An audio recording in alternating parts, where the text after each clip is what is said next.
Is it time? It's time. It's time to talk about Midnight Mass. It's time to talk about Midnight Mass. Let's go.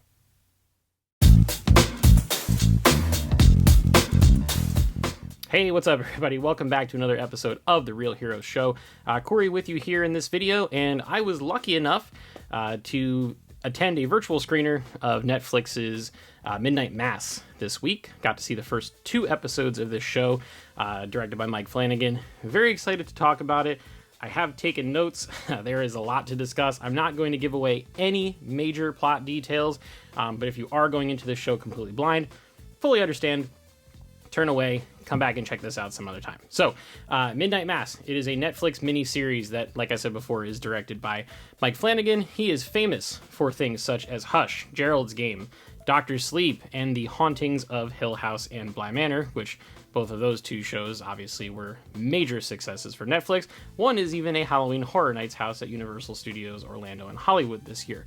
Like I said before, I got to see the first 2 episodes. Will not be giving away any plot details, but I'm really pumped. I really want to talk about it. So this show has been a passion project for Flanagan for just about his entire career. There are copies of the book Midnight Mass in both Hush and Gerald's Game. He kind of placed them in there like Easter eggs to get people interested, excited, wondering when the heck this project is going to get made. It took a really long time, and he had a really tough go at it getting somebody to green light the show. However, the success of The Haunting of Hill House and The Haunting of Bly Manor, Netflix gave him that green light, and they were very much on board with letting him have full creative control and just doing his thing. The show is going to run 7 episodes, and all 7 of them debut tomorrow, which is Friday the 24th of September, on Netflix here in the US.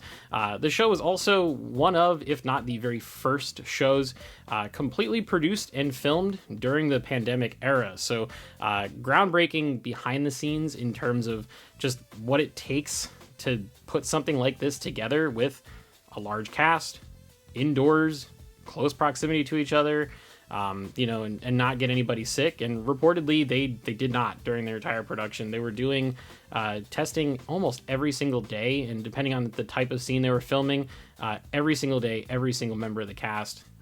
Zone production became a thing during this. Masks all the time, all the way up until the cameras rolled.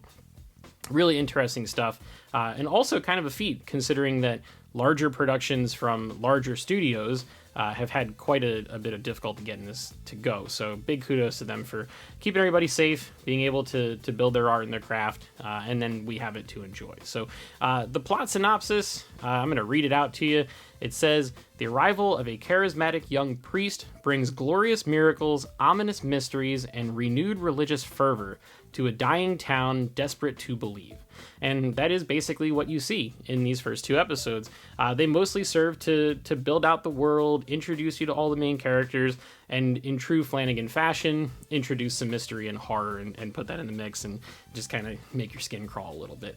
Speaking of skin crawling, there is some graphic imagery in this show, so if you are a little bit squeamish or queasy, you have been warned. I don't think it's anything that's gonna make you have to run to the bathroom and get sick or anything, but there is some sensitive stuff in here, and you'll see what that is if you do decide to watch. So let's talk about the performances. So Kate Siegel, who is married to Mike Flanagan, plays Erin Green. She's got a certain level of just real world sadness. She's a girl that is...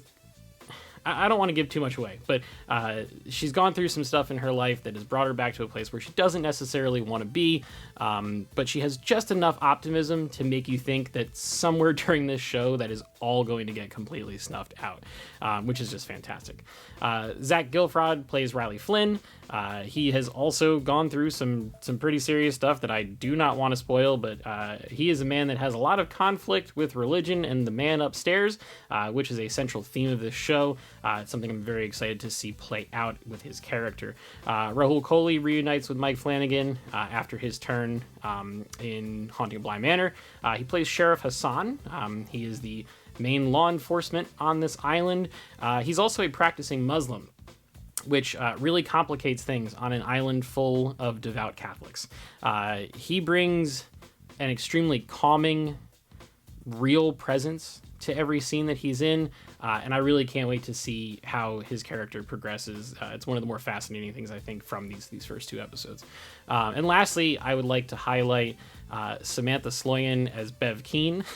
It's not easy to play the role of the person that literally gets underneath everyone's skin, and she does it absolutely in spades. She's easily one of the ones in these first 2 episodes that sends up every red flag that you should be worried and looking into this character. And it'll be fun to see if that's simply a red herring or if there is something truly sinister behind the character. But she does a phenomenal job in these first 2 episodes. It's really great stuff.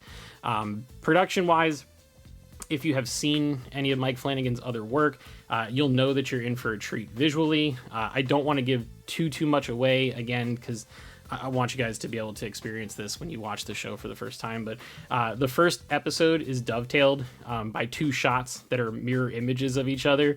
And man, that's just some absolutely killer stuff. And you should really pay attention to the very first scene of the second episode, which I imagine probably would have been very difficult to plan and shoot given all of the complexity behind it in terms of length of the shot, lighting, characters, different conversations. It's really cool. It's a feat. It's amazing. And more people need to see that kind of stuff and be privy to it. So Flanagan also teased during a Q&A session after the screener that there is a scene in the 6th episode of the season, I think is what he said, that is one of the most complex shots that he's ever done. And seeing as this is the guy who shot an entire episode of The Haunting of Hill House as one continuous shot, I think that says something. So definitely excited to check that out. But needless to say, we're really excited to see the rest of this series this weekend.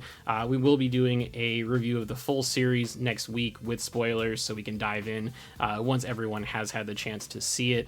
If you watch it and you binge it over the weekend, don't spoil it. Don't tweet about it and give away plot details. It is 7 hours worth of TV. Not everybody has that much time right up front to binge through it. So just be gentle. Don't ruin it for anybody else, because it is one of the exciting things about these horror mystery shows is that once you get to each episode, all of that intensity ratchets up and it just gets more and more exciting. And we want everybody to enjoy that as they're going through it. So I would love to hear from you guys, though. Let me know what your thoughts are in the comments below. Are you planning to watch? Which one of Flanagan's prior projects is your favorite? If you let us know, we will respond to every comment that comes through.